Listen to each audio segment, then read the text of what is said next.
Welcome दोस्तों, my channel MP board study पे आप सभी लोगों का स्वागत है। जैसा कि आप बोर्ड पे लिखा हुआ देख रहे हैं, कृषि क्षेत्र में हुई महत्वपूर्ण क्रांतियां जो कि बार बार क्वेश्चन पूछे जाते हैं और ये क्वेश्चन सिर्फ बोर्ड एग्ज़ाम में ही नहीं बल्कि 6 से लेकर 12 तक की क्लासों में कई बार पूछे जा चुके हैं। तो आइए हम आपको बताते हैं हरित क्रांति जो है वह किससे संबंधित है। हरित क्रांति जो है वह कृषि से संबंधित है। मैं यहाँ पे लिख भी दे रहा हूँ, कृषि से संबंधित है। कृषि से संबंधित है। हरित क्रांति किससे है? कृषि से संबंधित है। अक्सर ये सारे प्रश्न पूछे जाते हैं ऑब्जेक्टिव में, कई वनडे एग्जाम में भी पूछे गए हैं। और श्वेत क्रांति आपको पता होगा शायद, दुग्ध उत्पादन से है। दुग्ध उत्पादन से श्वेत क्रांति का, दुग्ध उत्पादन से श्वेत क्रांति का क्रांति है। और नीली क्रांति की बात करें तो मछली उत्पादन, जिसको मत्स्य उत्पादन कहते हैं, मत्स्य उत्पादन, मत्स्य उत्पादन होता है इस पे। और गुलाबी क्रांति आपको हम बताना चाहेंगे कि जो झींगा मछली होती है उसका जो उत्पादन होता है, झींगा मछली का जो उत्पादन होता है उसी को हम गुलाबी क्रांति कहते हैं। दोस्तों लिखावट पे मत जाइएगा, आपको पढ़ने से मतलब है। हो सकता है मेरी राइटिंग इतनी बढ़िया ना हो। और पीली क्रांति की बात करें तो सूर्यमुखी इससे तेल निकाला जाता है एवं अन्य दलहने फसलें जितनी होती हैं सब पीली क्रांति पर आती हैं। ठीक है दोस्तों, अब आते हैं अपन भूरी क्रांति पर।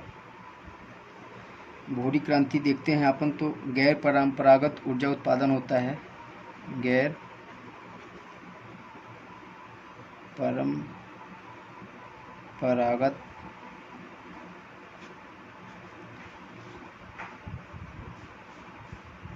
ऊर्जा उत्पादन होता है इससे। और लाल क्रांति शायद आपको पता होगा कि मांस या टमाटर उत्पादन से संबंधित होता है ये। और रजत क्रांति की बात करें तो रजत अंडा उत्पादन से होता है। रजत क्रांति अंडा उत्पादन से होता है। और सुनहरी क्रांति जो है फल उत्पादन या बागवानी हम कह सकते हैं, फल उत्पादन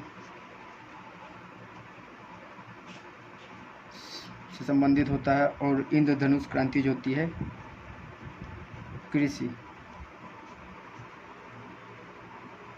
संबंधी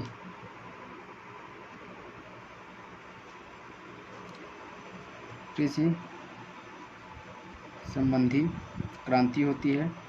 यह कृषि संबंधी समग्र क्रांति कहते हैं इसको, समग्र क्रांति कहते हैं।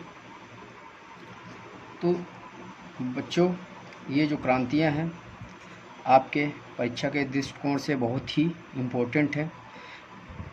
ठीक है दोस्तों, तो आप इन क्रांतियों को पढ़िए,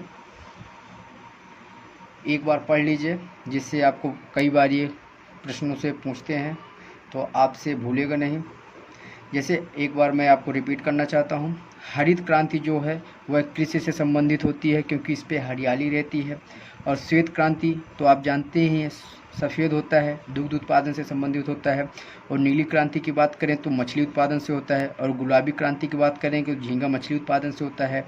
पीली क्रांति की बात करें तो सूर्यमुखी होता है, आप देखे भी होंगे शायद, वो पीला कलर का होता है।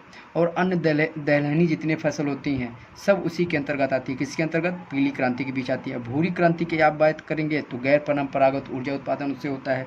और लाल क्रांति की बात करेंगे तो मांस टमाटर से उत्पादन से होता है। और रजत क्रांति की बात करें तो अंडा उत्पादन से होता है। एवं सुनहरी क्रांति की बात करते हैं तो फल उत्पादन से होता है। और इंद्रधनुषी क्रांति के उत्पादन करेंगे तो कृषि संबंधी समग्र क्रांति से संबंधित होता है। तो दोस्तों, कैसा लगा ये वीडियो? जाहिर सी बात है आपको अच्छा लगा होगा।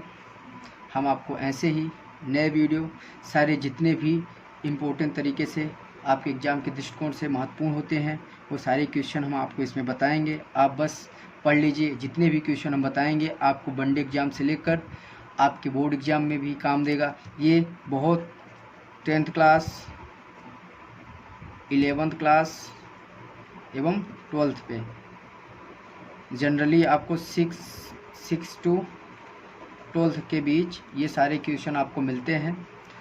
तो आप एक बार यदि पढ़ लेंगे तो वनडे एग्ज़ाम के लिए भी प्रिपेयर हो जाएंगे।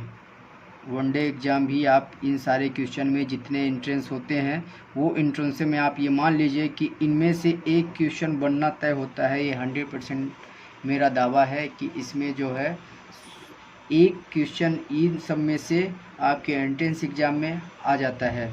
तो शुक्रिया दोस्तों, आप मेरे चैनल एमपी बोर्ड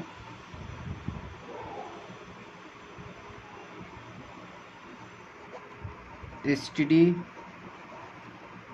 चैनल को सब्सक्राइब कर सकते हैं। यदि आपको वीडियो अच्छा लगा होगा तो चैनल सब्सक्राइब करिए, शेयर करिए। शुक्रिया।